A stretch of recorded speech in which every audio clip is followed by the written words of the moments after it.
दोस्तों, मेहरबानों, कदरदानों, क्या हाल है। तो आज हम बात करने वाले हैं पाकिस्तान फुटबॉल टीम के न्यू मैनेजर की। देखो भाई, देखो, अभी जो है सिर्फ एक दिन हुआ है उसको आए हुए, ठीक है। अचानक से वो बंदा आ गया और मेरे पास उस बंदे की कोई फुटेज नहीं है। आप लोग कह रहे हो कि यार उसका एक प्रॉपर जो है टेक्टिकल एनालिसिस करूं। मैं उसका टेक्टिकल एनालिसिस कैसे करूं जब उसकी कोई फुटेज ही मौजूद नहीं है। उसने कभी किसी सीनियर टीम को इंटरनेशनल लेवल पे किसी सीनियर टीम को इस आदमी ने मैनेज ही नहीं किया। He does not have experience of the senior team. तो मुझे फुटेज मिल नहीं रही, अभी मुझे नहीं मिल रही फुटेज।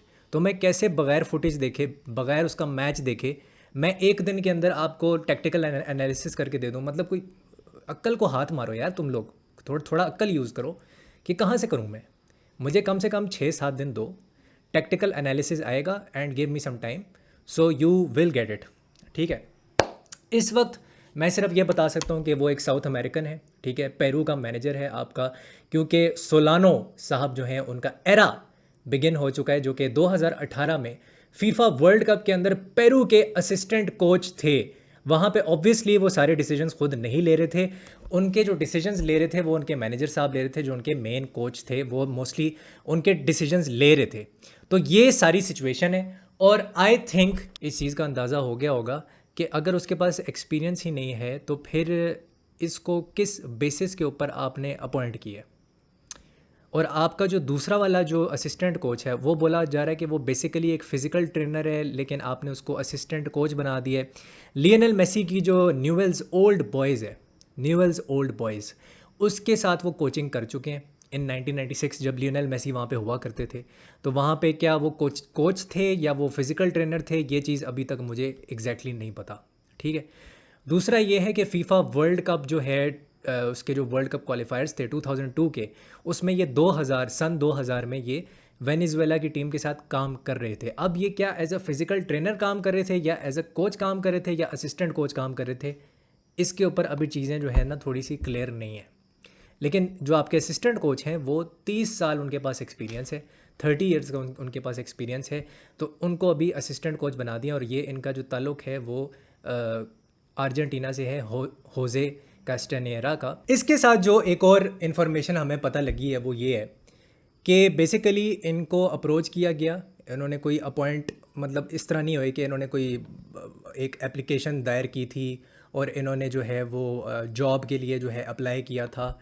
ऐसा कुछ नहीं हुआ, जॉब के लिए अप्लाई कोई नहीं किया। अकॉर्डिंग टू माई सोर्सेज इनको पीएफएफ ने जो है वो अप्रोच किया और इनका इंटरव्यू लिया, और इंटरव्यू लेने के बाद इनको ऑब्वियसली जो पीएफएफ की जो एग्जीक्यूटिव कमेटी है, 13 में से जो 7 वोट हैं वो ये इस तरह दिए गए, 13 में से 7 वोट एग्जीक्यूटिव कमेटी ने, कि उन्होंने कहा जी ये जो पेरूवियन मैनेजर है, ये जो बंदा है जो न्यू कासल का लेजेंड रह चुका है as a player, Aston Villa के लिए खेल चुका है as a player, West Ham के लिए खेल चुका है, ठीक है, इसको हमने लाना है। लेकिन अगर आप इसकी कोचिंग सीवी देखेंगे मिस्टर सोलानो की, तो मिस्टर सोलानो की कोचिंग एक्सपीरियंस इतना कोई ख़ास नहीं है। मैं इतना इम्प्रेस नहीं हुआ हूँ और मैं इसमें से एक टीम को भी नहीं जानता जिसको इन्होंने कोच किया है प्रॉपर तरीके से। तो जो कोचिंग एक्सपीरियंस है वो इतना ख़ास नहीं है। हाँ, पेरूवियन अंडर 23 टीम को, जो पेरू की अंडर 23 टीम थी, उसको ये ओलंपिक्स तक इन्होंने पहुंचाया था, जितवाया नहीं था, पहुंचाया था, ठीक है, क्वालिफाई करवाया था। वो इनकी एक अचीवमेंट है अंडर 23 लेवल पे। और दूसरी अचीवमेंट ये है कि हाँ, असिस्टेंट कोच थे। लेकिन पेरू ने तो 2018 के फीफा वर्ल्ड कप में, अगर आपको याद हो, तो उन्होंने तो ग्रुप स्टेज भी उन्होंने पार नहीं कर पाए थे, क्योंकि उनके ग्रुप में ऑस्ट्रेलिया और फ्रांस थी, ठीक है। आई थिंक ऑस्ट्रेलिया को शायद हरा दिया था, लेकिन उसके अलावा वो कोई मैच जीत नहीं पाए थे। डेनमार्क से भी हार गए थे, फ्रांस से भी आई थिंक 1-0 से हारे थे। बहुत अच्छी परफॉर्मेंस थी पेरू की, it was a very good performance against France जो पेरू की थी। बट आई थिंक वैसे कोई इतना एक्सपीरियंस इनका नहीं है, तो we do not have the footage right now, ठीक है। वो बहुत ज़्यादा ढूंढनी पड़ेगी और खंगालनी पड़ेगी कि इस बंदे का मैनेजेरियल मंत्रा क्या है। और जितना लोगों से मैंने बात की है, ये एक साउथ अमेरिकन है, तो ये हराम बॉल खेल सकता है, मेक नो मिस्टेक। ये काउंटर अटैकिंग फुटबॉल खेलेगा, ये 4-4-2 में खेलेगा। अभी तक मुझे यही पता लगा है कि ये 4-4-2 में खेलेगा, ये काउंटर अटैक खेलेगा। ये जो अपना क्लॉडियो रेनेरी जो आपका मैनेजर था लेस्टर सिटी का, जो अभी एएस रोमा का भी मैनेजर था, उस टाइप की फ़ुटबॉल खेलेगा, और ये हराम बॉल भी अगर खेलनी पड़ गई तो खेलेगा, क्योंकि फ़िज़िकली और फिज़िकलिटी इसको बहुत ज़्यादा पसंद है। इन टर्म्स ऑफ कि फ़ुटबॉल में फ़िज़िकलिटी कैसे यूज़ होती है, क्योंकि ऑब्वियसली साउथ अमेरिकन है और सामने वाली टीम को ज़्यादा से ज़्यादा फाउल्स कैसे करने हैं। पेरू की टीम भी तकरीबन ऐसे ही खेलती थी इन द 2018 वर्ल्ड कप। सही है। तो मैं अभी थोड़ा सा स्केप्टिकल हूँ, क्योंकि इसका जो पहला सीनियर टीम का जो मैच होने वाला है as a manager coaching experience में, वो होने वाला है Pakistan versus Afghanistan at the Jinnah stadium. So sir, no pressure, मौत का खेल है ये 9 अक्टूबर को, और आपको कोई फ्रेंडलीज नहीं मिलने वाले। मैं आपको अभी बता देता हूँ, सितंबर में सर आपके 90% चांस है कोई फ्रेंडली नहीं होना, क्योंकि सितंबर 1 को आपकी पाकिस्तान अंडर 23 टीम ने क्या खेलना है, AFC एशियन कप अंडर 23 खेलना है सर। सर मेरी आवाज़ आ रही है आपको? जी जी, मैं आपसे बात कर रहा हूँ। AFC अंडर 23 एशियन कप खेलना है आपकी अंडर 23 टीम ने, ठीक है। तो ये अंडर 23 का भी कोच है और ये मेंस टीम का भी कोच है, दोनों का कोच है ये। तो ये दोनों टीमें कैसे मैनेज करेगा? मुझे तो नहीं लगता ये कर सकता है। आई डोंट थिंक सो ये कर सकता है, ठीक है। चाहे आप एक फ्रेंडली करवाते हो या 2 फ्रेंडली करवाते हो, आई डोंट थिंक ये कर सकता है। 3 सितंबर को आपका मैच है पहला। उसके बाद आपकी जो अंडर 17 टीम है उसकी भी हम ज़रा बात कर लेते हैं। पाकिस्तान अंडर 17 टीम ने खेलना है सैफ अंडर 17 चैम्पियनशिप। आप पता है किसके ग्रुप में हो? अपने राइवल्स के ग्रुप में हो, इंडिया के ग्रुप में हो आप। आपके ग्रुप में भूटान भी है, मालदीव्स भी है। दूसरे ग्रुप में श्रीलंका, नेपाल, बांग्लादेश। तो क्या, पहला मेरा सवाल तो ये है कि क्या आप सीरियस हैं इस टीम को भेजने के लिए? अगर आप सीरियस हैं इस टीम को भेजने के लिए, अगर PFF सीरियस है पाकिस्तान अंडर 17 को भेजने के लिए और उन्होंने इंडिया से मुकाबला करना है जाके, तो मेरे भाई, मैं ये नहीं कह रहा कि इंडिया की अंडर 17 टीम कोई बहुत ही स्ट्रॉन्ग टीम है और उसको आप हरा नहीं सकते और पॉसिबल ही नहीं है, ये मैं बात नहीं कर रहा। बट मेरे भाई, कोई प्लानिंग होती है, कोई आप 14 दिन का कैंप रखते हैं कम से कम, कोई आपको पता होना चाहिए कि आपका कोच कौन है। अभी आपका अंडर 17 का कोच फ़िलहाल, as I am recording right now, हमें नहीं पता कि अंडर 17 का कोच कौन है, हमें नहीं पता। मैंने ये सजेशन दी थी ऑन ट्विटर कि आपके पास 3 लोकल कोचेज़ हैं, उसमें से एक बंदा जो है वो दुबई से UEFA C लाइसेंस करके आया है। वो कराची यूनाइटेड का हेड कोच है मिस्टर शेख हमदान, जो कि अभी गोल्ड कप में मैनेज कर रहे हैं सर, ठीक है। UEFA C लाइसेंस है इनके पास, सही हो गया। इसके अलावा आपके पास वलीद जावेद है, जो कि लेगेसी में पहले काम करते थे, शहजाद अनवर के अंडर भी काम कर चुके हैं पहले, ठीक है। फैज़ान समीर के साथ काम कर चुके हैं, अभी ये इस्लामाबाद सिटी में है, ठीक है। अदील रिस्की के साथ काम कर रहे हैं। तो ये भी काफ़ी टैलेंटेड कोच है अगर देखा जाए तो, ही इज़ प्रिटी टैलेंटेड। उसके अलावा आपके पास करीम कराए है, जो जिसने अंडर 16 के अंदर PhD नहीं बल्कि पोस्ट डॉक्टरेट किया हुआ है कोचिंग के अंदर, और अंडर 16 के बच्चों को कैसे हैंडल करना है वो करीम कराए से बेटर कोई नहीं जानता।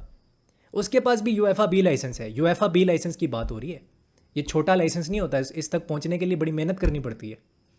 जब आपको पता है कि आपके पास लोकल कोचेज़ हैं, 3 लोकल कोचेस हैं, तो क्यों नहीं आप उनकी खिदमात को यूटिलाइज़ करते, और क्यों आप तुले हुए हैं कि फ़ॉरेन कोच ही लेके आना है? इस लेवल पे फ़ॉरेन कोच लाना ज़रूरी नहीं है मेरे हिसाब से। आप अपने कोचेस को कब ग्रूम करेंगे? आप कब, जैसे इंडिया ने खालिद जमील बनाया है, आप अपना खालिद जमील कब बनाओगे? When will you make a Khalid Jamil? मेरा सवाल ये है सारा। When will you make a Bibiano Fernandes जो इंडिया के पास है, वो आप कब बनाओगे इस मुल्क के अंदर? मेरा PFF से सवाल है। कब तक आप फॉरेन कोचेस को कहते रहेंगे यार हमारी अंडर 17 टीम को भी संभालो, हमारी अंडर 23 टीम को भी संभालो, हमारी अंडर 16 टीम को भी संभालो? कब तक आप ये करते रहेंगे? आपका अपना local coach, talented local coach, 3 दिमाग मैंने आपको बताए हैं जो टैलेंटेड फुटबॉलिंग दिमाग हैं, आप उधर क्यों नहीं जाते? ये मेरा मोहसिन गिलानी से सवाल है, उधर क्यों नहीं जाते आप? क्या प्रॉब्लम है? तो दूसरी चीज़ ये है कि मैं अभी गोल्ड कप की भी बात करूंगा, क्योंकि मैंने गोल्ड कप के 3 मैचेस देखे पूरे 90 मिनट्स बैठ के, ठीक है। मैंने काफ़ी मेहनत की है इस पर। तो एक तो ब्रॉडकास्टिंग बहुत ही शिट है, इसलिए मैं गोल्ड कप को नहीं कवर कर सकता, क्योंकि अगर मैं उसका लाइव सेशन करूँगा तो इंडिया भी जो है वो आपका मजाक उड़ाएगा, नेपाल आपका अलग से मजाक उड़ाएगा, और बांग्लादेश आपका अलग से मजाक उड़ाएगा कि क्या बवासीर किस्म की ब्रॉडकास्टिंग है ये। पहली बात तो ये है। और जो आपका कॉमेंटेटर है सर, मैं तनकीद नहीं कर रहा, मैं सजेशन दे रहा हूँ। जब आप कॉमेंट्री कर रहे होते हैं ना sir, CM Balochistan gold cup में जब आप सर कमेंट्री कर रहे होते हैं, तो आप बताया करें कि ये लड़का जो है ना, इसका ये नाम है, इसने गोल मारा है, ये इस इलाके से आया है, ये भी बताया करें, इसकी ये एज है, ये भी बताया करें ना।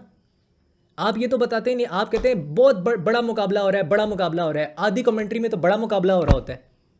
Where is the information? I want information. मुझे बताओ कि गोल किसने मारा है, मुझे बताओ कि भाई ये जो 21 नंबर शर्ट है इसका नाम क्या है, इसकी एज क्या है, ये चमन बलोचिस्तान से है या ये कराची लियारी से है, मुझे बताओ। मुझे ये इन्फॉर्मेशन चाहिए। मुझे नहीं सुनना बलोचिस्तान की जो आवाम है वो बहुत ज़्यादा जो है वो जोशो खरोश में, मुझे ये बकवास नहीं सुननी। I don't want to hear this, I want to hear the facts. वो किधर है? इस तरह के कमेंटेटर आप कब लेके आएंगे बलोचिस्तान के गोल्ड कप में?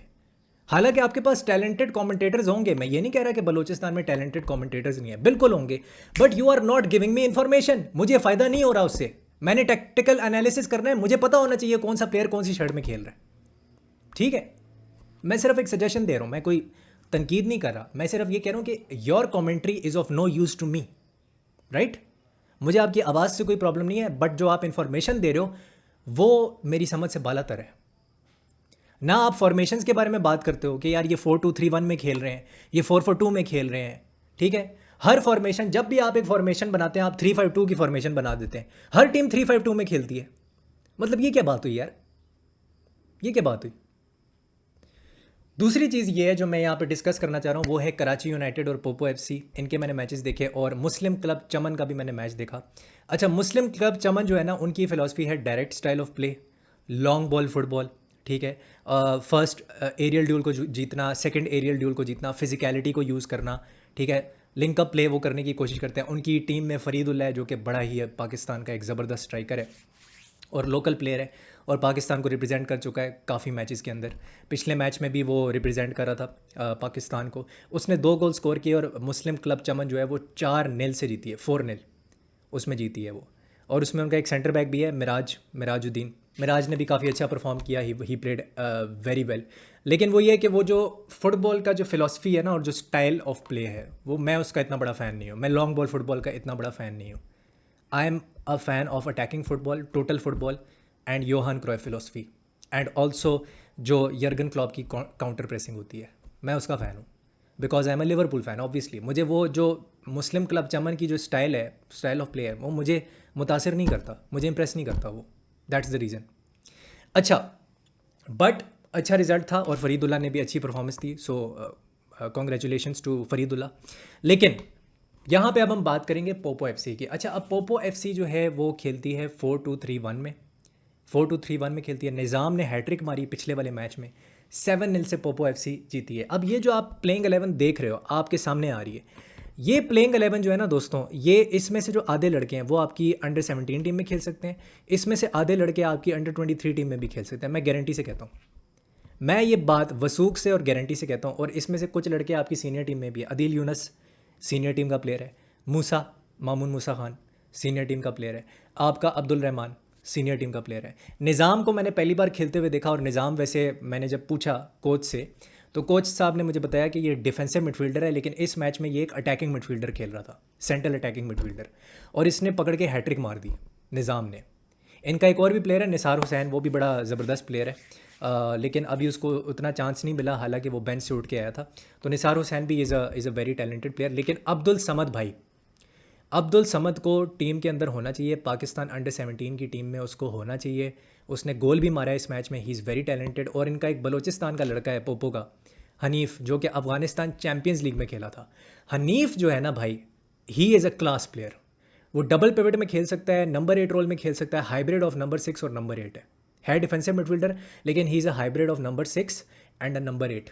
तो Hanif I think is a very talented player और इसको भी चांस मिलना चाहिए पाकिस्तान की टीम में, चाहे अंडर 19 में दें आप, अंडर 23 में दें, अंडर 17 में दें, अगर एलिजिबल है अंडर 17 के लिए। आई डोंट नो अगर अंडर 17 के लिए एलिजिबल है, मुझे एग्जैक्ट एज नहीं पता इसकी। तो हनीफ एक काफ़ी टैलेंटेड प्लेयर है जो मुझे लगा है। Nizam is a very talented player. Hidayat is also from Balochistan, right winger था, वो भी अफगानिस्तान चैम्पियंस लीग में खेला है। साथ में अदील यूनस भी बहुत ज़बरदस्त खेला है। हयान खटक का मैं पहले भी नाम ले चुका हूँ अपनी पिछली वीडियोज़ में। हयान खटक अंडर 23 टीम में खेल सकता है, 2003 बॉर्न है वो, ठीक है। यानी कि वो कितने साल का है, वो अभी 21-22 साल का है, सही हो गया। तो उसको भी आप खिला सकते हैं। दूसरा 4-2-3-1 में अब यहाँ पे जो पैटर्न ऑफ प्ले है या जो फिलॉसफी है वो शहजाद अनवर की क्या है, वो है जी 6 सेकंड रूल, कि 6 सेकंड जब आप बॉल लूज़ कर देते हो तो आपने 6 सेकंड के अंदर वापस जीतनी है। ये शहजाद अनवर का एक प्रिंसिपल है। और ये किससे इंस्पायर हुआ है जी, ये वो पेप गार्डियोला के फ़ैन है, तो उससे इंस्पायर किया इन्होंने। फिर पोजीशन और अटैकिंग फुटबॉल प्ले या प्ले अटैकिंग फुटबॉल, ये 3 प्रिंसिपल्स हैं। पोजिशनल प्ले का इस्तेमाल करते हैं, योहान क्राइफ से सीखा है उन्होंने। पोजेशन का इस्तेमाल करते हैं और ये अटैकिंग फुटबॉल खेलना चाहते हैं योहान क्राइफ टाइप की, क्योंकि ये पेप गार्डियोला के और योहान क्राइफ के जो 5 बेसिक प्रिंसिपल्स हैं जो आपके सामने स्क्रीन पे अभी आ रहे होंगे, जिसमें काउंटर प्रेसिंग भी एक प्रिंसिपल है, 5वां प्रिंसिपल अगर आप पढ़ोगे इसमें इस तस्वीर के अंदर, तो वो शहजाद अनवर भी यूज़ करते हैं और वो कराची यूनाइटेड के शेख हमदान भी यूज़ करते हैं। अब हम आ जाते हैं कराची यूनाइटेड पे। Karachi United also plays in अ 4-2-3-1। मैंने जो देखा है, जो मेरी ऑब्जर्वेशन है, उसमें मुझे 4-2-3-1 ही नज़र आया और उसमें उन्होंने एक फ्रंट 5 बनाने की कोशिश की। फ्रंट 5, अगर कराची यूनाइटेड वाले मुझे देख रहे हैं तो मुझे करेक्ट कर दें, क्योंकि मैं तो सीखने आया हूँ, ठीक है, मैं I am here to learn. तो 4-2-3-1 है, ठीक है, और वो फिर फ्रंट 5 बनता है, यानी कि 2 सेंटर बैक, 3 मिडफील्डर और 5 अटैकर। उसमें जो इनका राइट बैक होता है ना, राइट बैक, जिसका नाम है मुनीर, नंबर 66, वो क्या होता है कि वो ट्रेंट अलेक्जेंडर आर्नल्ड की तरह आगे जाके स्ट्रेच करता है प्ले को, जैसे ट्रेंट अलेक्जेंडर आर्नल्ड 2020 में किया करता था। सही हो गया। और जो इनका राइट विंगर, मुझे नहीं पता फुरकान है या वो क्या नाम है उसका, शिनवारी, तूफैल शिनवारी, ये दोनों खेल रहे होते हैं, तो ये दोनों इंटरचेंज कर रहे होते हैं। कभी फुरकान सेंटर में आ जाता है, कभी तूफैल शिनवारी सेंटर में आ जाता है। तो हाफ स्पेस में या तो आपको फुरकान नज़र आएगा या फिर तूफैल शिनवारी नज़र आएगा, और स्ट्राइकर में भी या तो फुरकान होगा या तूफैल शिनवारी होगा, क्योंकि ये लोग इंटरचेंज करते रहते हैं आपस में, ठीक है, मच्छरों की तरह भिन बनाते हैं, स्वार्मिंग बीज। उसके अलावा ज़ैनुल आबिदीन है, वो लेफ़्ट हाफ स्पेस में खेल रहा होता है, लेफ़्ट हाफ स्पेस, जहाँ पे पहले गंदोगान खेलता था मैनचेस्टर सिटी में, गंदोगान का जो रोल था, उधर ज़ैनुल आबिदीन खेल रहा होता है। और ज़ैनुल आबिदीन भी पाकिस्तान सीनियर टीम के लिए 2022 में और 2023 में खेल चुका है। अच्छा, उसके साथ जुनेद आता है। जुनेद जो है वो लेफ़्ट विंग पे खेलता है, वो मोस्टली लेफ़्ट विंग पे ही रहता है, तो मोहम्मद जुनेद उसका नाम है। Junaid is a very talented player as well. Furqan ने मुझे काफ़ी इंप्रेस किया, फुरकान उमर की लिंकअप प्ले बहुत अच्छा है, असिस्ट जो मेकिंग है, प्ले मेकिंग है, वो बड़ी ज़बरदस्त है। और ये जो तूफैल शिनवारी है भाई, इसकी हाइट छोटी है, लेकिन टाइट स्पेसेस में जो ड्रिबल करता है ना ये बंदा, मतलब कमाल ड्रिबल करता है, मज़ा आ जाता है इसको देख के। और लो सेंटर ऑफ ग्रेविटी है तूफैल शिनवारी का। और तूफैल खान शिनवारी जो है ना, I think he is going to be a very big player. अगर एक पाकिस्तान के अंदर एक लीग आ जाए तो मुझे लगता है कि ये लड़का और फुरकान जो है ख़ास तौर पे, ये 2 लड़के ऐसे हैं। फुरकान मेरे ख्याल से 2000 जहाँ तक मुझे पता है 4 बॉर्न है, तो वो तकरीबन आप कह सकते हैं कि 21 साल का है। तो फुरकान एक और टैलेंट है जो कि मेरी नज़र में आया है इस टूर्नामेंट के अंदर, CM गोल्ड बलूचिस्तान में, तो आई वॉज़ वेरी इंप्रेस्ड। लेकिन अगर मैं गलत कह रहा हूँ कि आप 2-3-5 में खेलते हैं कराची यूनाइटेड वाले, ये मेरी ऑब्जर्वेशन है, ठीक है। तो कराची यूनाइटेड वाले मुझे नीचे आके बिल्कुल कह सकते हैं कि तुम गलत कह रहे हो। I would be happy to learn here, क्योंकि मैं कराची यूनाइटेड के 4-5 मैचेस मैंने देखे हैं, ठीक है, और हिस्ट्री में तो मुझे इतना नहीं पता, क्योंकि मैचेस आपके ब्रॉडकास्ट ही नहीं होते। जब आपके मैचेस पाकिस्तान में ब्रॉडकास्ट ही नहीं होते तो मैं किधर से देखूंगा, ठीक है। तो 2-3-5 में मुझे ऐसा फील होता है कि ये लोग बिल्डअप करते हैं और ये फाइनल थर्ड में जाके अटैक करते हैं। फाइनल थर्ड में 2-3-5 की इनकी फॉर्मेशन होती है, तो उस तरह से ये लोग खेलने की कोशिश करते हैं। और कभी कभी 3-5 की भी फॉर्मेशन इनकी बन जाती है, जिसमें 3 डिफेंडर होते हैं और 2 डबल पिवट होते हैं, वो आपका रेस्ट डिफेंस होता है। तो ये मेरी ऑब्जर्वेशन थी। This is how I feel about Karachi United and Poopó FC, और ये इस तरह से खेलने की कोशिश करते हैं। अच्छा, कराची यूनाइटेड जो है वो विड्थ को बहुत ज़्यादा यूज़ करती है, वो विंग्स को बहुत ज़्यादा यूज़ करती है, बहुत ज़्यादा। और जो पोपो FC है वो विंग्स को उतना यूज़ नहीं करती, ज़रा सेंट्रल पेनिट्रेशन की तरफ ज़्यादा जाते हैं कि लिंकअप प्ले किया, 3 बंदों का ओवरलोड क्रिएट हुआ हुआ है और फिर एकदम से सेंटर में बॉल आती है, सेंटर में पास होता है, लेफ़्ट फ्लैंक से सेंटर में या तो क्रॉस आएगा या फिर लेफ़्ट फ्लैंक से सेंटर में बॉल आएगी और फिर थ्रू पास निकालने की कोशिश करते हैं ये। तो ये चीज़ है, but do let me know अगर मैंने यहाँ पे कोई गलत चीज़ कही है इन terms of Poopó FC and Karachi United. दूसरा ये है कि पाकिस्तान और इंडिया एक बहुत ही इंपॉर्टेंट मैच होने वाला है, और मैं ये समझता हूँ कि हर कीमत पे और हर सूरत हमें ये सैफ अंडर-17 चैम्पियनशिप खेलनी चाहिए। हमने लास्ट ईयर भी खेली थी 2024 में, और सुभान करीम बेंजेमा जैसे प्लेयर्स को अगर वो एलिजिबल है सैफ अंडर-17 के लिए, if he is eligible in terms of age, तो उसको खेलना चाहिए इसके अंदर एज़ वेल। और उबैदुल्ला खान जैसे प्लेयर्स उनको अंडर-23 में खेलना चाहिए। आई एम नॉट श्योर कि वो अंडर-17 में खेल सकता है कि नहीं, अभी मुझे नहीं पता उसकी क्या एग्जैक्ट एज है। और अब्दुल समद जैसे लड़के, वो 15 साल का है, अब्दुल समद 15 साल का है, तो वो खेल सकता है, वो पहले भी खेला है सैफ अंडर-17 में, तो वो है। तो दोस्तों यही थी आज की वीडियो। अगर आपको पसंद आई है तो लाइक करो, शेयर करो, सब्सक्राइब करो। I see you soon, take care, bye bye, हस्तला विस्ता।